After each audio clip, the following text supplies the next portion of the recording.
Dober dan. Vas lahko zmotim, kako to, da ste danes prišli tukaj na manifestacijo? Smo za podporo Tibetu in za osvoboditev vseh zatiranih in vseh ljudi, ki si jim krati svoboda. Kako pa kaj olimpijske igre podpirate na Kitajskem? Ste proti?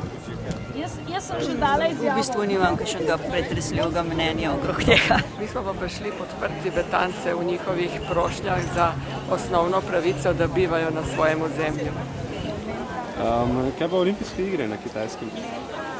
Torej, naj bi to bilo recimo spoštovanje človekovih pravic. Jaz športnike ne bi kaznovala z odpovedjo, ampak mogoče kakšna druga lokacija ne bi bila neumestna.